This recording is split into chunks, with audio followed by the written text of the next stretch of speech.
اس دل کے اندر اللہ کے علاوہ کسی اور کی محبت ڈالو ذرا، پتہ چل جائے گا۔ کون کون یہ چاہتا ہے کہ اللہ پیسے کے بغیر میرے کام بنائے؟ ہاتھ کھڑا کرو۔ اور قسم کھا رہا ہوں میں اللہ کی، اگر تم نے وہ کر لیا تو اللہ تمہیں بغیر مال کے پال کے دکھائے گا۔ اپنے مال کے 6 حصے کرنے ہیں آج کے بعد، جو گھر میں پیسے آئیں گے اس کے 6 حصے کرنے ہیں۔ جس بندے نے مجھے وصول کیا تھا، جنید غنی نے، وہ مجھ پر پیسہ خرچ کرتا تھا۔ میں قسم اٹھا کر کہہ رہا ہوں کچھ عرصے بعد تمہیں روپے پیسے کی ضرورت سے اللہ آزاد کر دے گا۔ یہ سن لو جی، مولوی صاحب کہہ رہے ہیں، اپنے اپنی آنکھوں سے دیکھا، خالی جیب میں سے پیسہ نکال رہے ہیں۔ لوگوں کی غیبت کرنا بند کر دو، اللہ کی قسم تمہاری ایک بات کسی اور تک نہیں پہنچے گی۔ انسان کو اللہ نے اپنے لیے بنایا ہے، انسان کو اللہ نے اپنے لیے بنایا ہے۔ یہ اللہ کو چھوڑ کر کسی اور کا ہوگا تو پریشان ہو جائے گا۔ اس دل کے اندر اللہ کے علاوہ کسی اور کی محبت ڈالو ذرا، پتہ چل جائے گا۔ کسی اور کی محبت ڈالو، ہمیشہ کا روگ، ہمیشہ کی پریشانی تمہارا مقدر بن جائے گی۔ میرے دوست، اللہ آپ کا بیٹھنا قبول کرے۔ کون کون یہ چاہتا ہے کہ اللہ پیسے کے بغیر میرے کام بنائے؟ ہاتھ کھڑا کرو، سوچ لو۔ اچھا ٹھیک ہے جی، سب چاہتے ہیں۔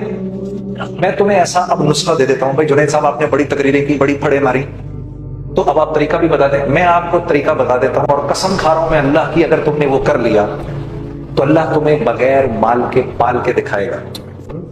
ٹھیک ہے، اب غور سے سننا میری بات۔ مولوی صاحب، وہ قرآن کی کون سی آیت ہے جس میں اللہ نے مال خرچ کرنے کے 6 طریقے بتائے ہیں کہ اس پہ خرچ کرو، اس پہ خرچ کرو، اس پہ خرچ کرو، مساکین پہ خرچ کرو، رشتہ داروں پہ خرچ کرو؟ ایک آیت ہے، کوئی حافظ اگر ادھر بیٹھو، آپ کو یاد آ رہا ہے؟ ذرا بتاتے جاؤ۔ پہلے کس کا نام لیا؟ سب سے پہلے اپنے مال کے 6 حصے کرنے ہیں آج کے بعد، جو گھر میں پیسے آئیں گے اس کے 6 حصے کرنے ہیں۔ ٹھیک ہے، غور سے سن لو۔ جو گھر میں پیسے آئیں گے اس کے کتنے حصے کرنے ہیں؟ 6 حصے کرنے ہیں۔ سب سے پہلے کس پہ خرچ کرنا ہے؟ فقراء پہ خرچ کرنا ہے۔ ٹھیک ہے جی، سب سے پہلے کس پہ خرچ کرنا ہے؟ پھر کس کا نام لیا؟ پھر مساکین کا، جو مسکین ہیں بیچارے۔ ٹھیک ہے، پھر اس کا نام لیا؟ ہاں، یہ عاملین کون ہوتے ہیں؟ جو اچھا، یہ وہ والی آیت ہے جس میں گردن چھڑانے والوں کا بھی ذکر ہے۔ ٹھیک ہے نا؟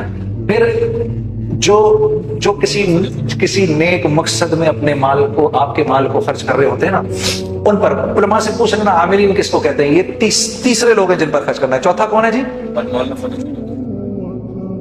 دین کے قریب کرنے کے لیے، ہاں، جن کو دین کے قریب کرنے کے لیے، یعنی جب اللہ کے راستے میں، یعنی جو قریب آ رہا ہو اس پر خرچ کرنا، جو دین کے قریب آ رہا ہو اس پر خرچ کرنا۔ یہ نہیں کہ دعوت دینے گئے تو اسی کے گھر میں کھانا شروع کر دیا۔